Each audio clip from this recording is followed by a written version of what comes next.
Well, I've been asked to give a definition of what I mean by a medicine woman. Emily Dickinson was what I would consider to be a shaman poet. She was in touch with energies of the psyche and the cosmos that are electrifying, really. As she said in a late poem in 1885 to her friend Helen Hunt Jackson in a letter,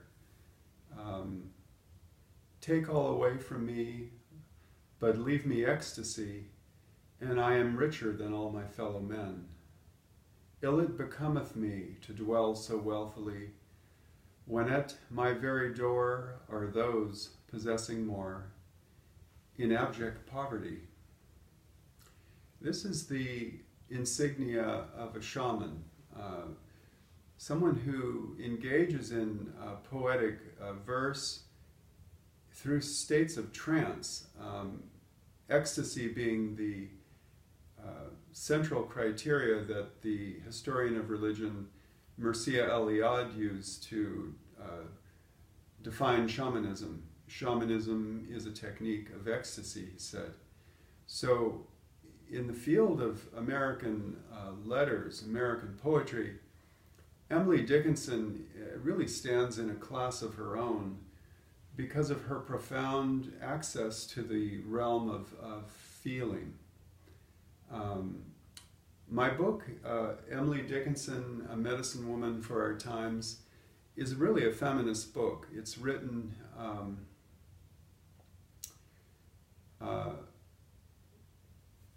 to accent the fact that Emily Dickinson was at Mount Holyoke Female Seminary at the precise moment in time that the Seneca Falls Convention in New York was about to be launched. This is 1848, 1847 to 1848. She was there. So she was in a precise historical moment when powerful women were beginning to find their voices, and no one has the kind of eloquence, I think, in the 19th century that Dickinson had to empower women. "Cherish power, dear," she said to her sister-in-law, Susan Gilbert. Dickinson from the start was in touch with what I would call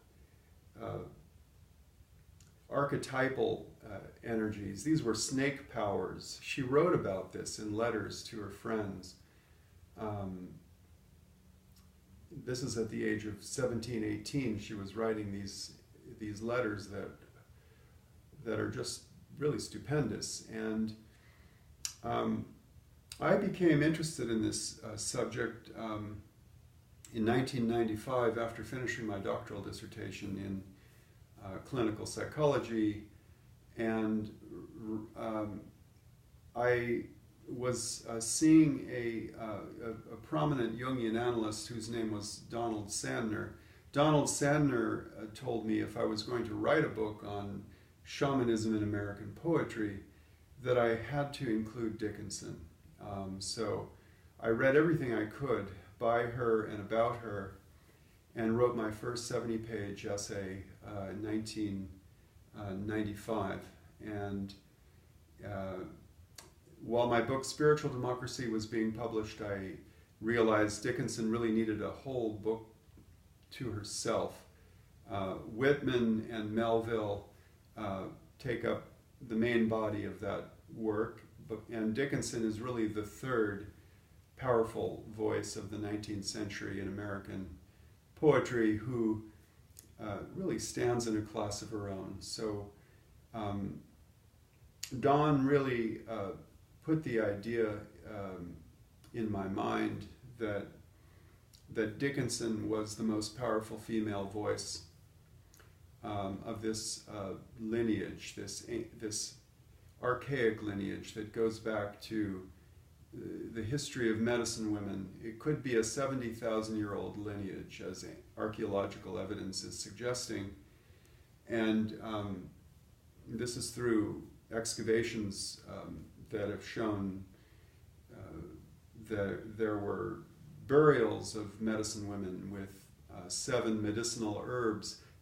Emily Dickinson's garden was filled with herbs, rosemary, thyme, and many plants that bees, birds, and butterflies loved. She was a outstanding gardener, a botanist. She was a student of astronomy. She studied science at Mount Holyoke.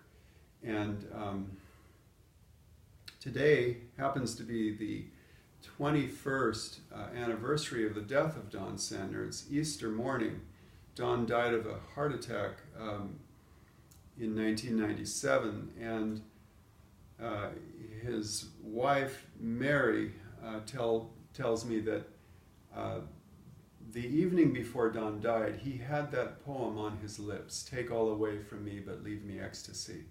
So I know it was personally meaningful to Don, as it has been to me and as it is to so many readers of Emily Dickinson.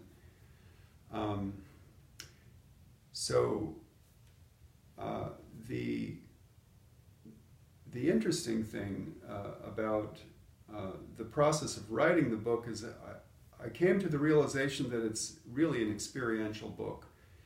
The aim of Dickinson, I believe, is to lead us to our own experience of what she's talking about.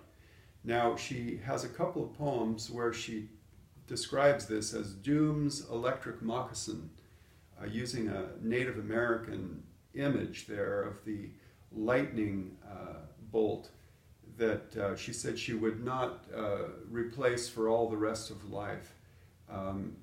So she really intends to scalp us as she herself was scalped, as she says in a poem, by the electricity, by the lightning bolt that struck her time and again from the transcendent dimension. She said, if a poem makes her feel as if the top of her head is taken off, I know that is poetry.